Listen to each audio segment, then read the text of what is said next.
This is your captain speaking. We'll be cruising at a comfortable 35,000 feet for the duration of your trip. So sit back, relax, and enjoy your life on autopilot. If you're a man in your mid-40s, sorry ladies, you've got a great family. Everyone is healthy and happy. Your marriage is excellent. You even make love every once in a while. You drive a nice car. You have little to no debt outside of your mortgage. And you take a few vacations every year. On the surface, there's minimal, if anything, to complain about. And why should there be? You got a few hobbies. Sometimes you play golf. You love to cook. Play pickup ball. You hunt, fish, and you watch your teams play. Life, as far as everyone would guess, is perfect. You, yes you, well, you have the perfect life. Well, if you have the perfect life, then why do you feel so empty inside? I've been contemplating this lately because outside of everything that catalogs under perfection, you're not exactly sure what you do other than the routine. Because you have a routine, and the routine is what you do, and for as long as you can remember, not much else. You put money in the bank account, maybe you mow the lawn, or you do the dishes.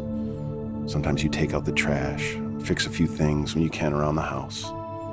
Try to let the dog in and out, drive the kids to and from practice. Get worked up about their playing time during their games and never say anything. You run your business.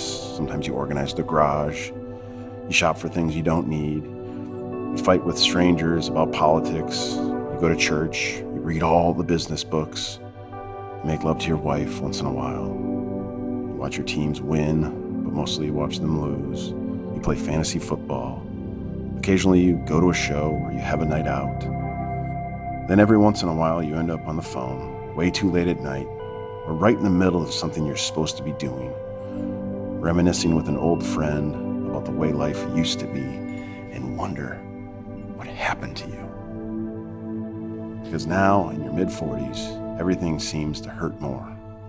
Your knees or your back, your hair seems thinner, if you've managed to hang on to it. And all of a sudden you're gaining weight. And aside from your aching body, which you seem to be okay with just letting it go, you're looking forward to something that's too far out to be excited about, while simultaneously worrying about money, thinking to yourself, you're closer to dying than you were to being born. And then it hits you. What is my purpose? Am I supposed to just pay bills and then die? Am I supposed to forego everything I thought I wanted for the sake of someone else's needs? As men, isn't this what we're programmed to believe? Isn't that what society tells us we have to do? We are selfless, strong, and we're leaders. It's our responsibility to take on the suffering of others. And if they're not suffering, our lives are defined by preventing them from experiencing that suffering. We should live our lives according to someone else's standards and never say a word out of the inconvenience it would be to disrupt the routine because we've become so accustomed to it. This is your captain speaking again. Just a friendly reminder to put your trust in the Lord. I can picture the warden from Shawshank delivering those words to us, and the disappointment from judging eyes as I respond with a request to, just for once, just this time, can we remove the faith in God, spread the good news, or live for the betterment of our kids' purposes? Let's not pretend like we don't already know that purpose, because of course we love our kids, and at least for me, of course I love Jesus. But that's not what this is about. It's about taking a deeper dive into what we feel called to do. I mean, not to sound too brash, but seriously and thoughtfully answering the question, why are we here? We all have the voices in our head reassuring us what we're supposed to believe. And those voices for me are saying, you have it all. And why can't what you have be good enough? Well, I must be one of the crazy people, because I can remember someone else saying to me, the two most important days in a person's life are the day you were born and the day you find out why. Ironically, I also recall someone else saying, I think it was read somewhere, "You only live once," which was quickly corrected. No, you only die once. You live every day. So what then are we supposed to do with ourselves? If everything in your life has happened for a reason, which I believe it has, what is that reason? I love God. My faith defines who I am, and I love my 2 kids, my wife of 19 years, and our little dog unconditionally. But lately, I haven't loved myself. And before you get carried away thinking I'm depressed, ask yourself if you're not first before you go judging me, and let's stop with the "is Derek all right" shit.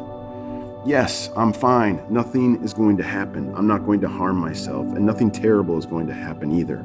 I'm writing this because I'm not alone. I know I'm not alone. I'm just one of the few willing to say how I feel about things. And if you're going through a similar experience, I'd be willing to bet everything that I have that you're thinking it. In fact, I'd be willing to bet my net worth, which isn't much, that if we took an honest poll, which means you can't lie, what your purpose is outside of your family and your faith, you would either not be able to answer or you would desperately want to know. And for those of us answering this poll, this little, albeit brief, moment of honesty would likely be immediately followed up with our need to provide a sufficient answer as a means to make us appear to have it all figured out. But again, you know that's not true because none of us do.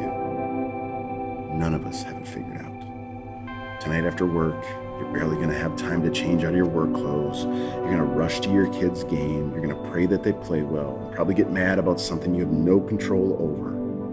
In the grand scheme of things, realize it doesn't matter. You're going to scramble to scrounge up some sort of dinner. You're going to watch a little TV.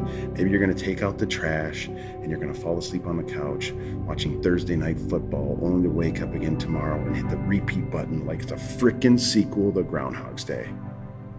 Is it time to accept that your life didn't turn out the way you wanted it to, or is it time to make a change? Either way, you know you're not going to do anything. Why? Well, don't forget, you're a selfless man. And it's a lot easier to disappoint yourself in private than it would ever be to disappoint someone that you love, even if you were being honest in public. There's no real clever ending here, no 10-step program to fixing your life or finding your purpose. And this isn't to debunk those people out there who can help you find it. It is, however, about proving to yourself that no matter how alone you might feel on your island, that you're not, in fact, alone. This is your captain speaking with a reminder that you're going to be okay.